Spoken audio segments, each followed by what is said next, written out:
여러분 안녕하세요, 롤입니다. 오늘은 지난 시간에 이어서 영화 마다맵에 나오는 캐릭터를 또 가지고 왔습니다. 지금 제가 계속 알아보고 있는 캐릭터들이 바로 줄리아 카펜터, 이제키엘 심스, 마다맵까지 제가 알아봤어요. 이번에 네 번째 제가 가지고 온 캐릭터는 바로 아니아 코라손입니다. 오늘 이제 아니아 코라손의 첫 번째 이야기를 시작할 텐데, 그 시작하기 전에 이 얘기를 꼭 해야 될 것 같아요. 바로 영화 마다맵이 개봉이 확정됐다는 사실. 하지만 한참 늦은 3월 13일에 개봉을 해요. 한 달 정도 이제 늦게 개봉을 하는 건데, 다행히 그래도 일반 관에서만 하는 게 아니라 아이맥스나 뭐 여러 가지 특별한 관에서 개봉을 하는 거 보니까 다른 마블 영화들과 같이 약간 비슷한 수준으로 개봉을 하는 것 같습니다. 더 대대적으로 개봉을 하면 좋겠다라는 생각은 하고 있지만 스코어가 좋지 않으니까 어쩔 수 없죠. 그래서 바로 영화 마다맵에 나오는 오늘 주인공 아니아 코라손, 아라냐 첫 번째 이야기를 시작해 보도록 하겠습니다. 그럼 같이 가볼까요? 가자! 아니아 코라손은 브루클린에 살고 있고 10대 체조 선수로, 아버지 길베르토는 탐사보도 기자였습니다. 평소와 같이 학교에 간 아냐는 친구인 린이 남자아이에게 괴롭힘을 당하는 것을 보게 됩니다. 아냐는 그 친구를 지키기 위해 싸움을 하게 되고, 한 선생님이 나타나 싸움을 말렸지만 그날 밤에 두 사람은 다시 싸우기로 하면서 아냐는 근처 공원에 있는 다리로 향합니다. 아냐가 그곳에 도착했을 때 그녀는 낯선 사람이 여러 사람에게 공격받고 있는 것을 발견합니다. 시스터후드 오브 더 와스프라는 이들이 한 남자를 죽이려 했던 건데, 이를 발견한 아냐가 바로 뛰어들었습니다. 바로 그 장소는 신성한 장소였고, 공격을 당하던 남자는 미겔 레거라는 사람이었으며, 그는 수백 년을 이어온 비밀 그룹인 스파이더 소사이어티의 마법사였습니다. 아냐가 스파이더 소사이어티의 새로운 헌터가 될 수 있는 능력을 가지고 있다고 생각한 미겔은 그녀의 생명을 구하기 위해 그의 힘의 일부를 주게 됩니다. 미겔의 파트너가 된 아냐는 스파이더 소사이어티의 활동을 숨겨주는 위장기업 웹콥스 본부를 방문했고, 스파이더 소사이어티의 사람들을 만나게 됩니다. 그날 밤 미겔의 상황이 약화되자 웹콥스는 아냐에게 구조를 요청을 하게 되는데요. 대결 도중 아냐는 팔에 갑작스러운 통증을 느끼게 됩니다. 이후에도 이 통증은 계속됐는데, 미겔과 처음 만났을 때 생긴 거미 모양의 타투가 통증을 유발하는 것이었죠. 웹콥스에서 아냐는 스파이더 소사이어티에 선택된 자로서 알아야 할 것들에 대해 알려줍니다. 미겔은 아냐의 훈련을 위해 그녀를 멕시코 사막 한가운데 떨궈버리는데요. 코요테들의 공격을 받은 후 그녀는 힘과 민첩성이 향상되었고, 몸을 보호할 수 있는 푸른색 외골격을 만들어낼 수 있는 능력이 생겼다는 것을 알게 되었습니다. 이 덕분에 아냐는 모든 코요테들을 쓰러뜨릴 수 있었죠. 그 후 아냐는 웹콥스의 인턴으로 가장해 스파이더 소사이어티의 헌터로 완전히 합류하게 됩니다. 그리고 자신의 이름을 새롭게 선택할 수 있게 되자 아냐는 어머니의 처녀성을 따라 아라냐라는 이름을 사용하게 됩니다.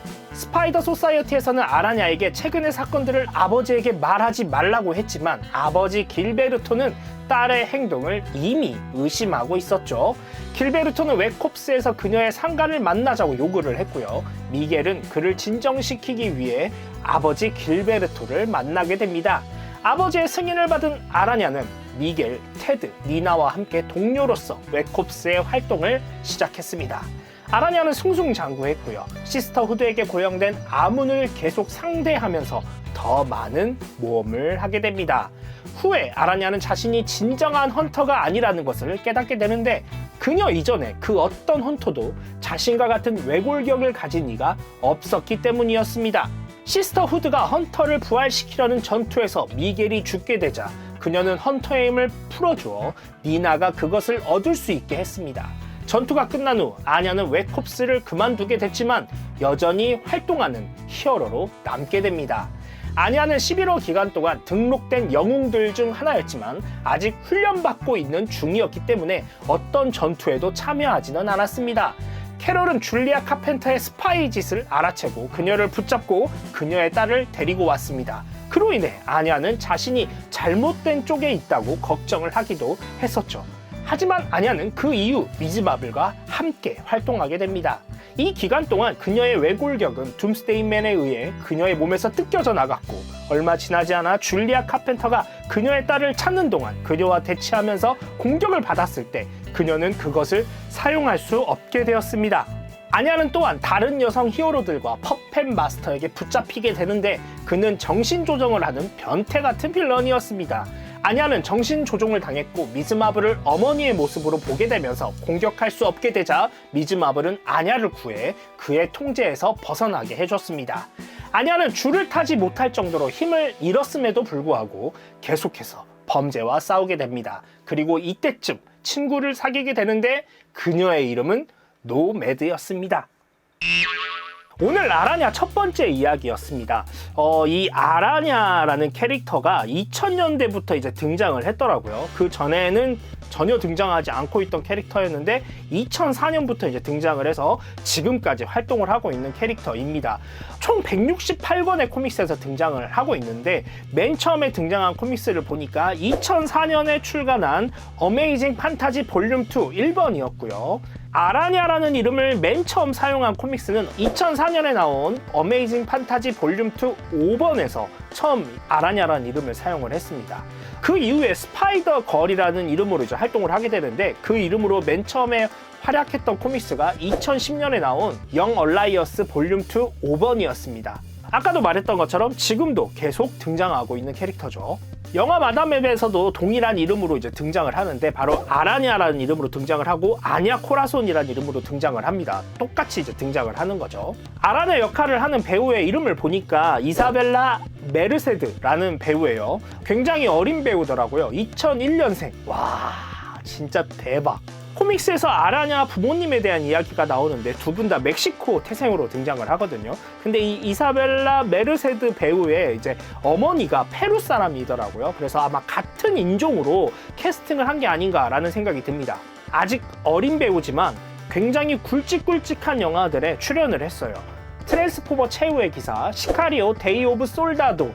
제가 이 영화 두 개를 전부 다 봤는데 제가 정확하게 기억이 안 나는 것을 보니까 조연보다도 좀 더 밑에 역할이지 않았을까라는 생각이 듭니다.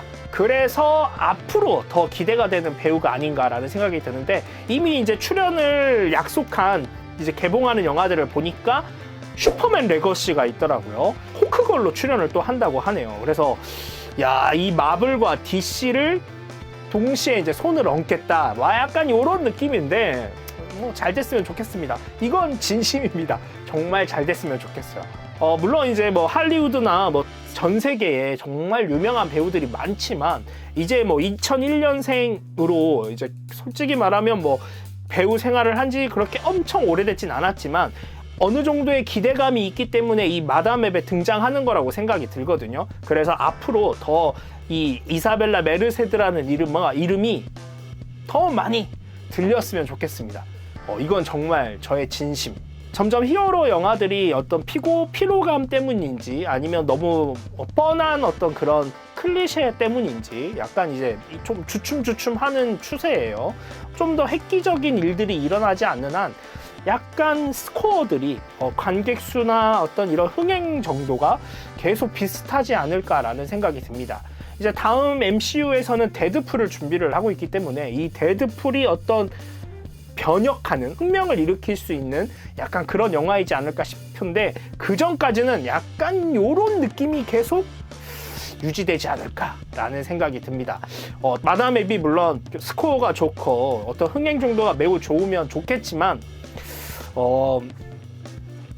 지금 상태로 봤을 때 우리나라 사람들이 마블에 대한 기대를 하는 걸 봤을 때 좋은 스코어가 막 엄청나게 나오진 않을 것 같아요.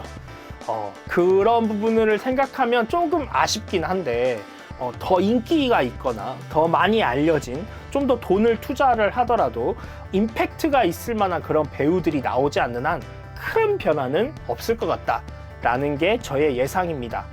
저는 그래도 3월 13일 날 오전에 조조로 가장 첫 번째 아이맥스 영화를 보게 될 것 같은데, 저는 기대하면서 보겠습니다. 스파이더맨 나오는 영화니까, 전 스파이더맨을 굉장히 좋아하니까 앞으로 SSU에서 활약할 스파이더맨이 누구인지 너무 궁금하기 때문에 맨 처음에 가서 보도록 하겠습니다. 다음에 아라냐 두 번째 이야기로 돌아올 텐데요. 5번 정도 진행이 될 것 같아요. 그래서 앞으로도 이야기들이 남아 있으니까 마지막까지 관심을 많이 가져주시면 감사하겠습니다. 제가 늘 여러분들한테 원하는 게 있죠. 구독과 좋아요 눌러주시면 감사하겠고요. 다음 시간에 또 다른 영상으로 찾아오도록 하겠습니다. 여러분 안녕.